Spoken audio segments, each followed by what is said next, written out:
Cómo el censo de 2020 explica el ascenso de Donald Trump. Donald Trump lo entendió.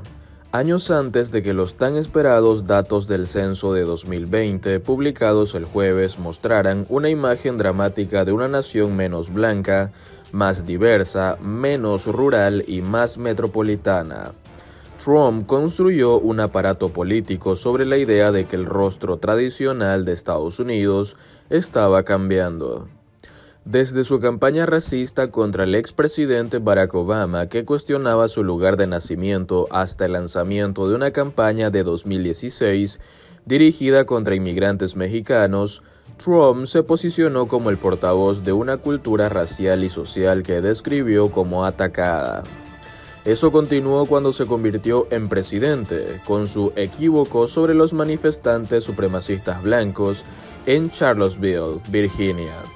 Irónicamente, justo 4 años antes de la publicación de los datos del censo, a su apoyo a los monumentos confederados que enaltecían a los hombres que lucharon por preservar la esclavitud.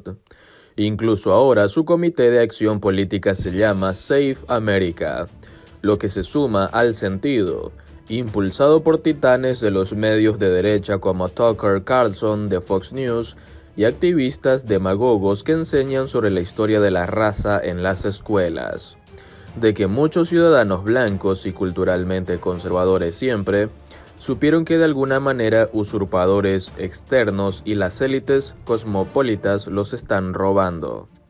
Trump siempre ha sido más un showman que un politólogo, pero su talento político a menudo ruin se basa en una lectura instintiva de las fallas políticas de una nación dividida y cambiante.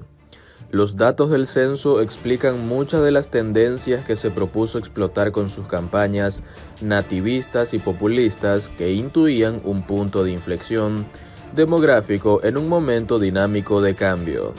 Pero si bien agrega contexto al fenómeno Trump, los datos del censo también sugieren que las tendencias a largo plazo son desfavorables para su estrategia de apelar abrumadoramente a una base en declive de estadounidenses rurales, en su mayoría blancos. En ese sentido, este censo representa un hito en una forma de ver los eventos durante la última década y media de la política estadounidense, como un choque entre estadounidenses jóvenes y multirraciales representados por el movimiento de esperanza y cambio de Obama y las propias campañas de reacción de Trump con un grupo demográfico mucho más viejo y homogéneo.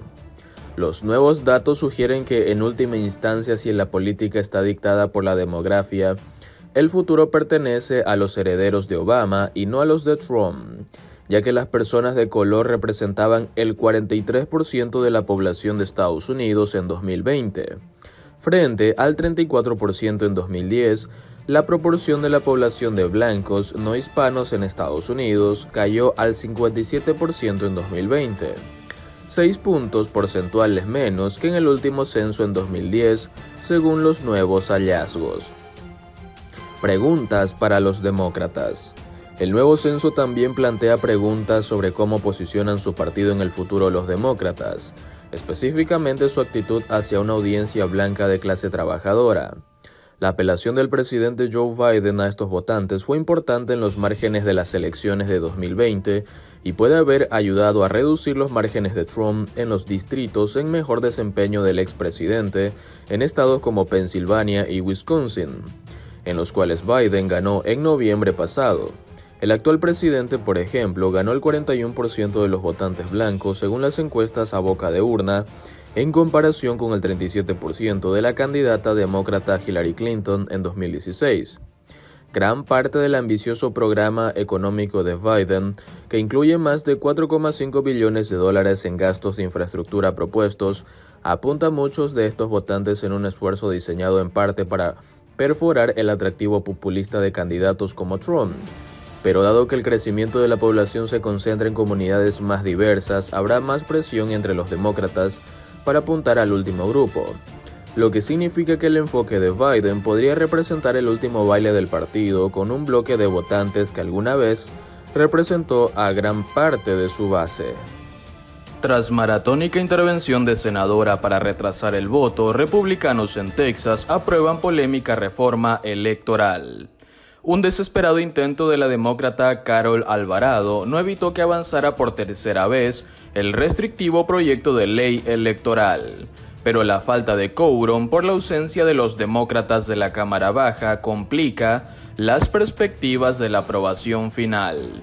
Las 15 horas que duró el filibuster de la senadora demócrata Carol Alvarado en el Senado de Texas no impidieron que finalmente los republicanos aprobaran su versión de una polémica ley del voto, pocos minutos después de que ella suspendiera su maniobra extrema de bloqueo parlamentario.